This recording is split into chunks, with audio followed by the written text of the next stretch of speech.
ममता की अपेक्षा थी, निर्ममता का शिकार हो गया।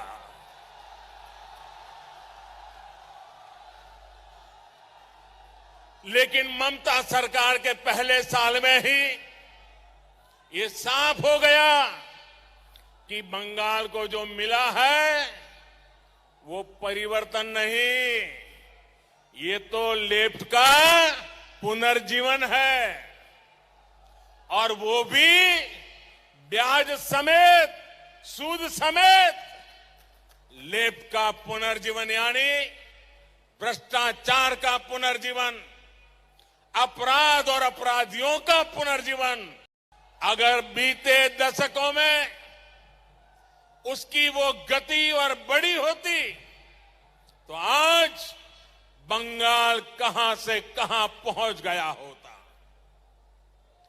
अगर मैं हल्दिया पोर्ट सिटी की ही बात करूं तो ये chemical, petrochemical, fertiliser, food processing, ports और शिपिंग जैसे सेक्टर्स का एक प्रकार से हब रहा है।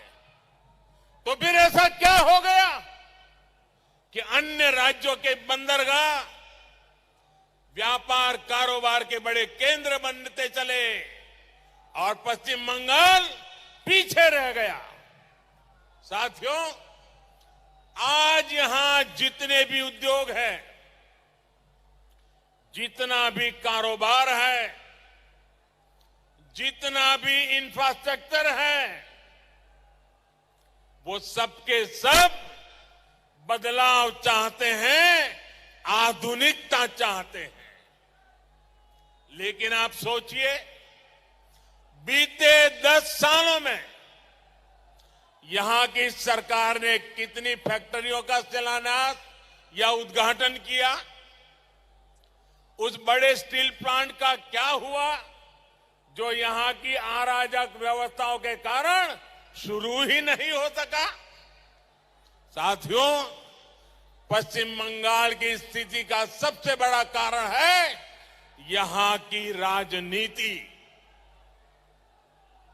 आजादी के बाद जब पश्चिम बंगाल के विकास को नई दिशा देने की जरूरत थी, तब यहां विकास वाली राजनीति नहीं हो पाई।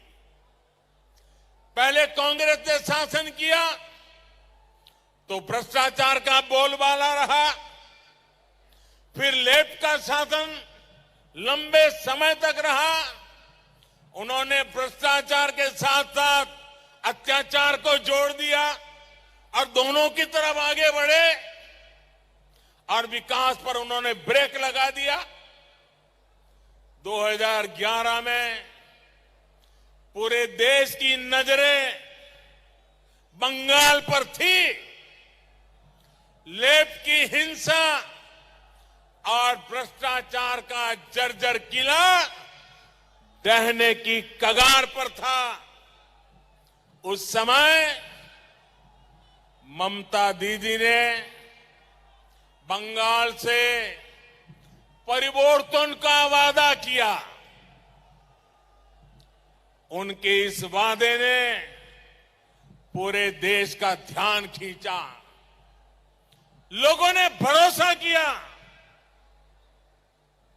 बंगाल ममता की आस लेके जी रहा था, लेकिन 10 साल उसे निर्ममता मिली, निर्ममता मिली। ममता की अपेक्षा थी, निर्ममता का शिकार हो गया।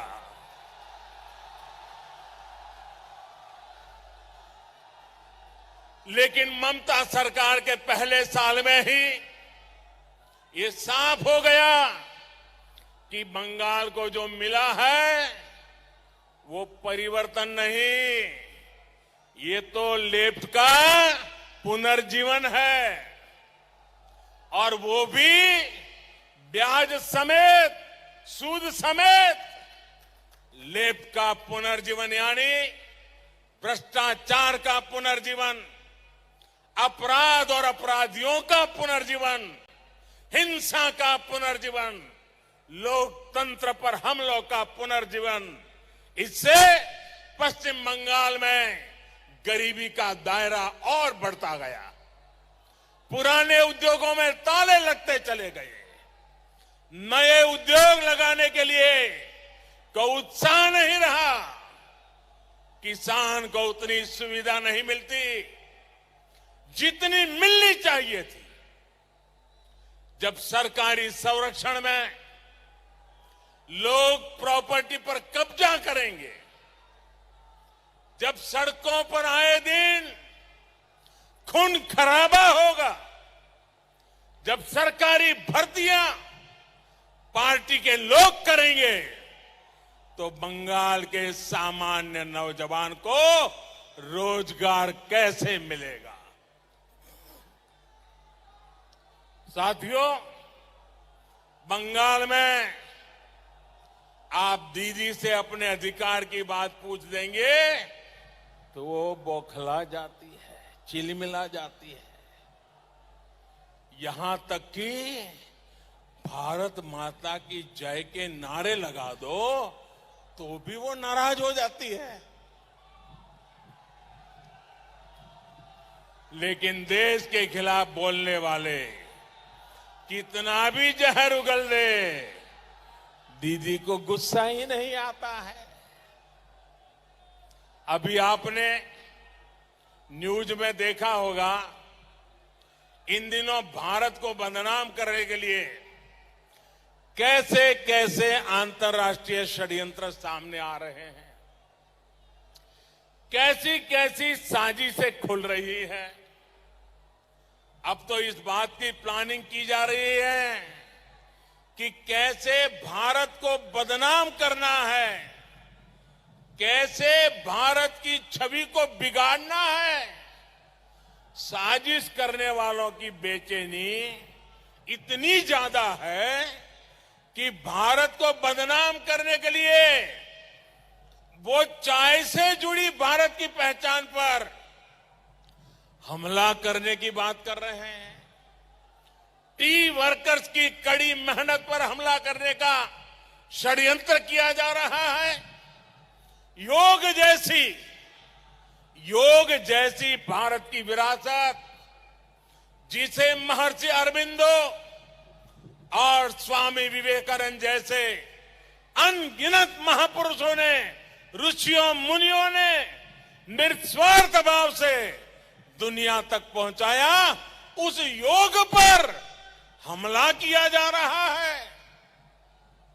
लेकिन क्या आपने भारत के खिलाफ इन षड्यंत्रों पर, इन साजिशों पर दीदी के मुंह से एक भी वाक्य सुना है क्या?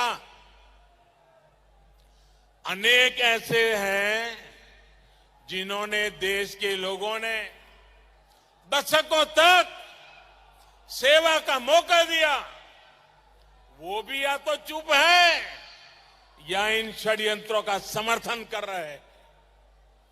लेकिन इन षड्यंत्रकारियों से मैं कहना चाहता हूं, देश इन षड्यंत्रों का पूरी ताकत से जवाब देगा। साथियों, मां माटी मानुष की बातें करने वालों में आज भारत माता के लिए आवाज बुलंद करने का साहस नहीं है। साहस इसलिए नहीं है क्योंकि इतने सालों में इन लोगों ने पॉलिटिक्स को क्रिमिनलाइज किया है, करप्शन को इंस्टीट्यूशनलाइज किया है और प्रशासन और पुलिस को पॉलिटिसाइज किया है। आपको याद होगा, अभी कुछ दिन पहले ही मारी जापिन नरसंहार की दुखद बरसी थी। देश इस घटना को गरीबों और दलितों के इस नरसंहार को कभी नहीं भूलेगा। लेकिन बंगाल तृणमूल से ये पूछना चाहता है, जिन्होंने नंदीग्राम में गोलियां चलाई थी, जिन्होंने गरीबों का खून बहाया, आप उन्हीं को पार्टी में क्यों शामिल कर रही है? बंगाल पूछना चाहता है, क्या बंगाल का गरीब क्या केवल वोट लेने के लिए ही है? भाइयों बहनों, ये वो सरकार है जो आपदा में भी, मुसीबत के समय भी भ्रष्टाचार के रास्ते खोजती रहती है। इससे बड़ा अपराध और क्या हो सकता है?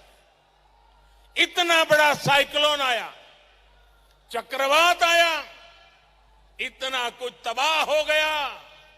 लोगों की मदद के लिए केंद्र सरकार ने जो पैसे भेजे, उसका इन लोगों ने क्या किया? ये पश्चिम बंगाल के लोग भली भांति जानते हैं। हालात ये थे कि कोर्ट तक को इस पर सख्त टिप्पणी करनी पड़ी। आप कोरोना के दौरान आए संकट को भी याद करिए। पूरी दुनिया में ऐसा कोई नहीं था जो इससे प्रभावित नहीं हुआ हो, जिसकी रोजी रोटी पर इसका असर न पड़ा हो। केंद्र सरकार ने तुरंत पश्चिम बंगाल के लाखों परिवारों के लिए मुफ्त राशन की व्यवस्था की, ताकि बंगाल में मेरे कोई भी गरीब परिवार में रात को चूल्हा न जले, ऐसा दिन जाना नहीं चाहिए। लेकिन केंद्र सरकार के भेजे राशन को भी यहां की सरकार सही तरीके से गरीबों तक पहुंचाने में असफल रही।